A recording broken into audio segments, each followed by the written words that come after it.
The monkey grabbed my finger tightly and bent it backward with all its strength, making me scream in pain, but I didn't stop it. When I reached for the little ball, the monkey deliberately moved it farther away. Frustrated, I finally snatched the ball out of its hand, only to see it grinning proudly at me. The truth was, the monkey was helping me with physical therapy. Years ago, I was injured in a diving accident. Bacteria from the lake entered my bloodstream through my sinuses and caused a severe brain infection. I ended up developing a rare, life-threatening illness. Although I survived, all 4 of my limbs became paralyzed. It felt like invisible chains were trapping my body. From that moment on, I was forced to spend my life in a wheelchair. Hoping to give me a reason to keep living, my mother contacted an independent living association and signed me up for animal-assisted therapy, praying it could help speed up my recovery. Not long after that, we arrived at the treatment center. There, I saw many disabled patients and families just like ours, all desperately searching for hope. Because I was considered a special case, the staff quickly led me into another room. Waiting for us inside was a white-faced capuchin monkey named Gigi. The first time I saw Gigi,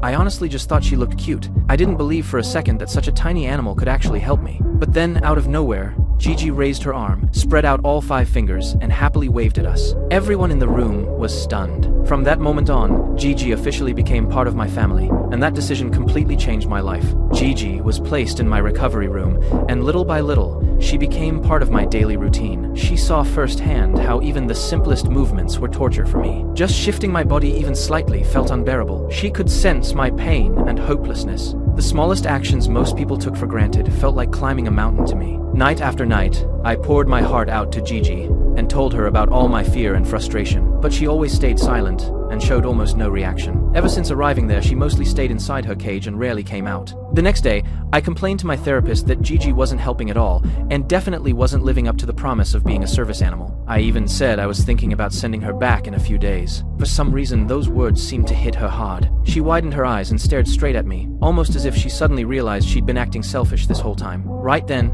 the therapy ball I was using rolled off the table onto the floor. Gigi immediately climbed down, picked it up, and brought it back to me. Then she gently pried open my stiff fingers and carefully placed the ball back into my hand. After that, she climbed onto my shoulder and quietly curled up beside me. I was completely shocked by what had just happened. From that day forward, Gigi started taking the initiative to help with everything. She helped me turn pages while reading, assisted the nurses with my daily care, and even sat beside my sister while she taught me how to play the piano again. She also worked alongside my therapists during rehab sessions, constantly encouraging me with funny little gestures and movements. Every time I made even the smallest bit of progress, Gigi would get so excited she'd start dancing around in celebration. What amazed people even more was that she would run back and forth through the pharmacy, helping retrieve my medication and medical supplies, leaving everyone speechless. Little by little, her companionship broke open the part of my heart that had been shut down for so long.